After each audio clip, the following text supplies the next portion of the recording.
రవ్వ లడ్డు నేను చెప్పిన కొలతల్లో చేసినట్లయితే మృదువుగా వస్తుందండి. హాయ్ ఫ్రెండ్స్, విరాజీస్ కిచెన్ స్వాగతం సుస్వాగతం. ఈ రోజు మనం ఈజీగా ఫాస్ట్ గా అయిపోయి రవ్వ లడ్డు చేస్తున్నామండి. చాలా మంది పాకెత్తి చేశారండి. కాకపోతే పాకెత్తేదాని వల్ల కొంచెం మనం రవ్వ లడ్డు అనేది మెత్తగా ఉంటుంది, కొంచెం బంకలుగా ఉంటుందండి. ఇలా నేను చెప్పేలాగా చేసినట్లయితే తినే కొద్ది తినాలనిపిస్తుంది, మృదువుగా ఉంటుందండి లడ్డు అనేది. అలాగే 7 నుంచి 10 రోజుల దాకా నిలువ కూడా పెట్టుకోవచ్చండి. అంత బాగుంటుందండి ఈ రవ్వ లడ్డు అనేది. ఇంకెందుకు ఆలస్యం, మాట్లాడుతూ చేసేద్దాం, చూసేద్దాం రండి. ముందుగా మన రవ్వ లడ్డుకి కావాల్సిన పదార్థాలు: 1/2 కేజీ ఉప్మా రవ్వ అండి. ఇది మామూలుగా మనం ఉప్మా చేస్తాం కదా ఆ రవ్వ అండి, సన్న రవ్వ అయితే కాదు, మీడియం రవ్వ అండి. మనం నార్మల్ గా ఇంట్లో ఉప్మా చేస్తాం కదా ఆ రవ్వ. 1/2 కేజీ రవ్వకి 1/2 కేజీ చక్కెర తీసుకున్నానండి. మీకు ఎక్కువ అంటే కొంచెం తగ్గించుకోండి. 1/2 కేజీ రవ్వకి 200 గ్రాములు నెయ్యి, 100 గ్రాములు ఎండు కొబ్బరి, జీడిపప్పు, ద్రాక్షి, యాలకిల పొడి, అలాగే 1/2 లీటర్ పాలండి. దీంతో నీళ్ళు ఏమి వేయలేదు. ఇప్పుడు కాంచుకునేస్తాం ఫస్ట్ పాలు. మనకు పాలు అనేది చల్లగా ఉండాలండి ఉండలు చేసుకునేటప్పుడు. సిమ్లో పెట్టుకొని పొంగొచ్చినా కూడా బాగా ఉడకనివ్వాలండి. ఎందుకంటే పాలు బాగా కాగితేనే రవ్వ లడ్లు అనేది చెడిపోకుండా ఉంటుందండి. మీరు పాలు ఒక పొంగొస్తని ఆఫ్ చేసి ఉండలు చేసినట్లయితే మరుసటి రోజుకి కొంచెం స్మెల్ వచ్చినట్లుంటుందండి. కాబట్టి పాలు అనేది బాగా కాగినాక చల్లారి పెట్టుకొని ఉండలు చేసుకోండి. ఉడుకుడుగ్గా పోసి ఉండలు చేసినా కానీ రవ్వ లడ్డు అనేది చెడిపోతుందండి. పాలు అనేది చల్లగా ఉండాలి. ఎందుకంటే రవ్వ వేయించి వేడిగా పడతాం కాబట్టి పాలు చల్లగా ఉంటేనే మనకు చేతికి ఉండలు పట్టేకి అవుతుందండి. కాబట్టి పాలు అనేది చల్లారి పెట్టుకోండి. మీకు కేజీల మెజర్మెంట్ కొంచెం కన్ఫ్యూజ్ అయ్యేట్లుంటే ఇలా కప్పు తీసుకోండి. 1 కప్పుకి రవ్వ అయితే 1 కప్పు చక్కెర అండి. అలాగే 1/2 కప్పు నెయ్యి, 1/2 కప్పు ఎండు కొబ్బరి తురుమండి. ఇంకొకటి అండి, చాలా మంది పచ్చి కొబ్బరి తురుము వేస్తారు. అది వేసేదాని వల్ల బిన్నే చెడిపోతుందండి. కాబట్టి ఎండు కొబ్బరి తురుమే తీసుకోండి, చాలా బాగుంటుందండి. ఎండు కొబ్బరి తురుమడానికి కొంచెం కష్టంగా ఉంటుందండి. కాబట్టి కట్ చేసి మిక్సీకి వేసుకుందాము. చూడండి, సిమ్లోని ఇలా పెట్టుకొని పొంగొచ్చినా కానీ పొంగదండి, ఇలానే ఉంటుంది. కొంచెంసేపు ఉడక పెట్టుకుందాము. ఇప్పుడు పాలు అనేది బాగా మరుగుతుందండి. కొంచెంసేపు మరిగినాక స్టవ్ ఆపేసి చల్లారి పెట్టుకుందాం. కొబ్బరి ఇలా చిన్న చిన్న ముక్కలుగా కట్ చేసుకుంటే మిక్సీలో బాగా మెదుగుతుందండి. కాబట్టి నేను ఇట్లా కట్ చేస్తున్నాను. పాలు అనేది బాగా మరుగుతూ ఉందండి. ఇప్పుడు స్టవ్ ఆపేద్దాము. పాలు నేను లో ఫ్లేమ్లోనే పెట్టుకొని 7 నుంచి 10 నిమిషాలు కాంచుకున్నానండి. మీరు అలానే కాంచుకోండి. ఇప్పుడు మిక్సీ పట్టుకుందామండి. చాలా మెత్తగా కాకుండా ఇలా బరకగా కొట్టుకోవాలండి. కొబ్బరి అనేది అప్పుడే బాగుంటుంది. చాలా బరకగాను కొట్టుకోవద్దండి, బాగోదు. ఈ స్టేజ్లో ఉంటే సరిపోతుంది మనకి. జీడిపప్పు అనేది పెద్దగా ఉందండి. మనకు ఉండలు చేసేటప్పుడు విరిగిపోతుంది. కాబట్టి కొంచెం చిన్న పీసులుగా కట్ చేసుకుందాము. ఇలా తుంచుకున్నామంటే అన్నిట్లోనూ మిక్స్ అవుతుంది, మనకు ఉండలు అనేది బాగా వస్తుంది. ముందుగా నెయ్యి వేసుకుందాము. ఈ నెయ్యి కాగినాక ద్రాక్ష వేసుకుందాము. ఒకటే వేసి వేయించుకోవాలండి. 2 ఒకేసారి వేయించినామంటే ఒకటి మాడిపోతుంది, ఒకటి వేగుతుంది. కాబట్టి ఒకటే వేయించుకుందాము. చూడండి, ఇలా బాగా ఉబ్బాలండి ద్రాక్ష అనేది, అప్పుడే బాగా వేగినట్లు. ఇప్పుడు తీసేద్దాము. ఇప్పుడు జీడిపప్పు వేయించుకుందాం. చూడండి, జీడిపప్పు కూడా వేగిపోయింది, తీసేద్దాము. నెయ్యి ఉన్నా కానీ పర్లేదండి, రవ్వ లడ్డులో వేసి అంతా కలుపుతాం కాబట్టి అంతా మిక్స్ అవుతుందండి. ఇప్పుడు ఇందులోనే ఇంకొంచెం నెయ్యి వేసుకుందాము. ఇప్పుడు రవ్వ వేసి వేయించుకుందామండి. ఇప్పుడు ఈ రవ్వ అనేది సిమ్లో పెట్టుకొని వేయించుకోవాలండి. 10-15 నిమిషాలు వేయించుకోవాలండి రవ్వ అనేది. చూడండి, ఎక్కడ మనం అలానే వదిలేయకూడదండి, కలుపుతూనే ఉండాలండి. మనం అలానే వదిలినామంటే కింద భాగం అనేది మాడిపోతుంది, అప్పుడు రవ్వ లడ్డు అంతా చెడిపోతుందండి. కాబట్టి రవ్వ అనేది బాగా వేయించాలండి. వేయించేటప్పుడు స్మెల్ కూడా బాగా వస్తుంది. రవ్వ లడ్డు అసలు సిసిలైన టేస్ట్ ఉండేది మనం వేయించేదాంతోనే ఉందండి. కాబట్టి మీరు ఇలా కలుపుతూ వేయిస్తూనే ఉండండి. ఇది వేయించే ప్రాసెస్ అంతా సిమ్ములోనే వేయించుకోవాలండి. నేను చాలామంది వీడియోలు చూసానండి, చాలామంది రవ్వ వేయించి పక్కన తీసుకున్నారు, మళ్ళీ కొబ్బరి వేయించి పక్కన తీసుకున్నారు. అట్లా ఒకటి వేయించి తీసి పక్కన పెట్టాల్సిన అవసరం లేదండి. అంతా ఒకేసారి ఒకటొకటి వేగినాక వేసి కలుపుకునేసి అలానే ఉండలు చేసుకునేదండి. ఈజీ ప్రాసెస్ అండి. మన వీడియో చూసేటప్పుడు లెంత్ ఎక్కువ ఉందని అనిపించండి, కాకపోతే మీరు చేస్తారంటే ఈజీగా అయిపోతుందండి. ఈ రవ్వ లడ్డుకి రవ్వ వేయించాల్సినంత నెయ్యిలోనే వేయించుకోవాలండి. నూనె ఎక్కడ వాడద్దండి, స్మెల్ అనేది బాగోదు. ఈ నెయ్యిలో వేయించేదాని వల్ల కమ్మదనం చాలా బాగుంటుందండి. నిజంగా అండి, నేను చెప్పిన ప్రాసెస్లో మీరు చేసినట్లయితే రవ్వ లడ్డు మళ్ళీ చేసుకొని తినాలనిపిస్తుందండి, అంత బాగుంటుందండి. లాస్ట్ టైం ఓం శక్తికి వెళ్ళినప్పుడు రవ్వ లడ్డే చేసుకొని వెళ్ళానండి. చాలా మంది ఈసారి అడిగారండి, అక్క రవ్వ లడ్డు తెచ్చింటేమక్క చాలా బాగునింది అనేసి. అంత బాగుంటుందండి ఈ రవ్వ లడ్డు అనేది. మన ఇంట్లో ఏదైనా ఫంక్షన్ చేసినప్పుడు రవ్వ లడ్డు చేసి పెట్టినామంటే చాలా బాగుంటుందండి. మనకి చేయడానికి ఈజీగా ఉంటుంది, తిన్న వాళ్ళు మెచ్చుకుంటారండి. అంత బాగుంటుందండి రవ్వ లడ్డు. నేను రవ్వ అనేది వేసినప్పటి నుంచి కలుపుతూనే ఉన్నానండి, ఎక్కడ మాడలేదు. చూసారా, ఇలానే వేయించుతూ ఉండాలండి. అప్పుడు మనకు రవ్వ అనేది క్లియర్గా బాగా వేగుతుంది. చూడండి ఇంతసేపు వేయించాం కదండి, ఇప్పుడు వేగిండేదైతే అర్థమైంది, ఇంకా అర్థం వేగాలి. మొత్తం ముక్కాల భాగం వేగినాక మనం కొబ్బరి వేసుకోవాలండి. మళ్ళీ ఇంకా కాల భాగం వేయించుతాం కదా, ఆ వేయించేటప్పుడు కొబ్బరి అనేది బాగా వేగుతుంది. వేయించుతుంటే నెయ్యి అలాగే ఈ రవ్వ స్మెల్ అనేది చాలా బాగుందండి. చూడండి అర్ధానికి ఈ కలర్ వచ్చిందండి, ఇంకా కొంచెం రంగు మారుతుంది మనకి. ఈ రవ్వ లడ్డుకి ఇలా వేయించుకునేదానికి మీరు కళాయి తీసుకునేటప్పుడు కూడా కొంచెం ఘనంగా ఉండే కళాయి తీసుకోండి. పలసగా ఉన్నట్లయితే మనకు మాడిపోయే ఛాన్స్ ఉంది. మీరు ఎంత ఫాస్ట్గా కలుపుతా ఉన్నా కూడా మాడిపోతుంది. మన రవ్వ అనేది ముక్కాల భాగం వేగిందండి, ఇంకా కాల భాగం వచ్చి మన కొబ్బరిలో వేగుతుంది. ఇప్పుడు కొబ్బరి వేసేద్దాం. ఇప్పుడు మొత్తం కలుపుకుందాము. రవ్వ లడ్డు అనేది క్వాంటిటీ కూడా ఎక్కువ వస్తుందండి మీరు చేసినారంటే.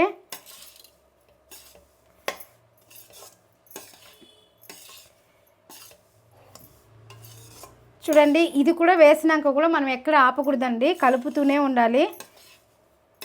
మన కొబ్బరి కూడా బాగా వేగుతుందండి. ముక్కాల భాగం వేగినాక వేసినట్లయితే రవ్వ వేడిగా ఉంటుందండి, ఆ వేడికి అలాగే ఇంకొంచెం వేగేదానికి అంత బాగా ఈక్వల్గా వేగుతుందండి. కాబట్టి ముక్కాల భాగం వేగినాకనే కొబ్బరి వేసుకోండి. ఇంకేమి ఆపేస్తాం స్టవ్ అన్నప్పుడు చక్కెర వేసి బాగా కలుపుకోండి. చక్కెర వేసినాకేం వేయించాల్సిన పని లేదు. చూడండి కొబ్బరి కూడా బాగా వేగింది, ఇప్పుడు చక్కెర వేసుకుందాము. అలాగే ఇలాచి పొడి కూడా వేసుకునేస్తాము. చాలా మంది చక్కెరని మిక్సీకి పడతారండి, మిక్సీకి పట్టేదాని వల్ల కరిగిపోతుందండి చక్కెర అనేది. మనకి రవ్వ లడ్డుకి ఇలా ఉంటేనే బాగుంటుందండి చక్కెర అనేది. మిక్సీకి అయితే పట్టద్దండి, బాగోదు, ఇలానే చేయండి మీరు. ఇప్పుడు చక్కెర వేసాం కదా, మొత్తం మిక్స్ చేసి మనం స్టవ్ ఆపేస్తాము.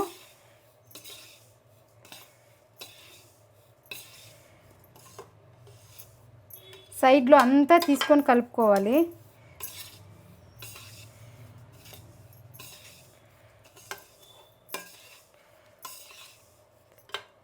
చాలామంది ఇలా మిక్స్ చేసి పాలు పోసి కూడా కలిపేసి మళ్ళీ ఉండలు చేస్తారండి, అది కానీ బంక్ వస్తుందండి. మీరు కలిపేటప్పుడే పాలు కొంచెం కొంచెం వేసుకొని కలుపుకున్నట్లయితే ఉండ అనేది గ్రిప్గా కూర్చుంటుంది, తుంచుతానే తినుగుతుంది, మృదువుగా ఉంటుంది.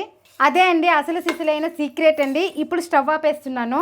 ఇప్పుడు ఇందాక వేయించుకున్నాం కదా జీడిపప్పు ద్రాక్ష, ఇది కూడా వేసేద్దాము.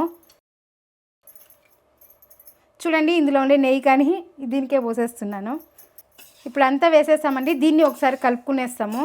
నేను జీడిపప్పు అయితే ఎక్కువ చేయలేదండి, మీకు కావాలంటే ఇంకా వేసుకోవచ్చు, బాదం పప్పు కూడా వేసుకోవచ్చు.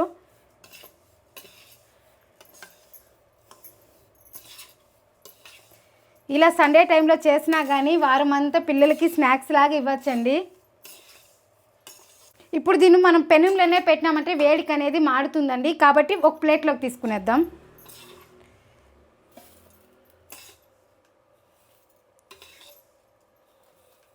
మొత్తం రవ్వ తీసుకునేద్దండి, చల్లారిపోతుంది. మనం వేడిగానే పట్టుకోవాలి ఉండలు అనేది.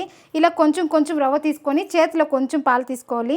పాలు అనేది చల్లగానే ఉండాలి, వేడిగా ఉండకూడదు. కొంచెం కొంచెమే పాలు వేసుకోండి, ఎక్కువ వేసినట్లయితే చక్కెర కరిగిపోతుంది, ఉంట అనేది కరెక్ట్గా రాదు మనకి.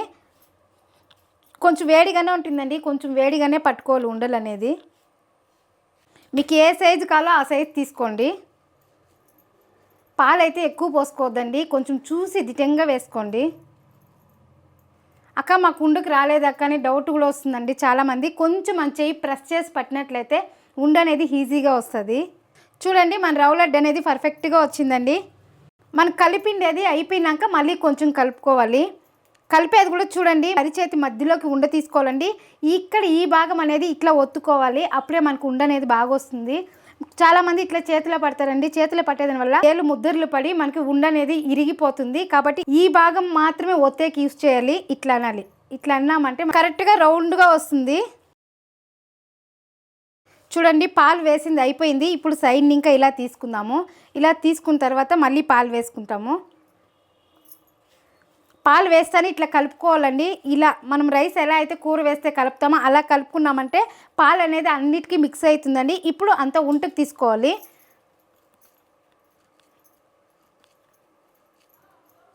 మనకు స్టార్టింగ్ పడతానే ఉండ అయితే రాదండి, విరిగిపోతుంది. మనం కొంచెం గ్రిప్గా పట్టినామంటే ఉంట అనేది కరెక్ట్గా వస్తుంది. మనం తీసుకునేది ఇంత అయితే ఉంటకు వచ్చేది ఇంతే అండి, కాబట్టి కొంచెం ఎక్కువే చేతికి తీసుకోండి.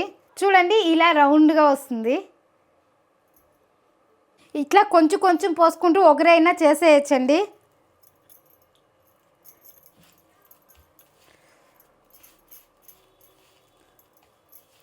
ఒకేసారి పాలు పోసేసినట్లయితే అందరూ ఉండాలండి, ఒక్కొక్క చెయ్యి వేస్తేనే భిన్న అవుతుంది. ఇది కొంచెం కొంచెమే పోస్ట్ చేసుకుంటాం కాబట్టి ఒకరున్నా సరిపోతుందండి. నన్ను అడిగితే ఫాస్ట్గా అయిపోయి స్వీట్ యాది అంటే రవ్వ లడ్డు. మనం తీసుకునేది 1/2 కేజీ రవ్వ కదండి, 1/2 కేజీకి చూడండి ఇట్లా చూస్తేనే ఎక్కువ కనిపిస్తుంది. రవ్వ లడ్లు పట్టి ఎన్ని లడ్లు వచ్చినాయో మీకు లెక్కేసి చూపిస్తాను.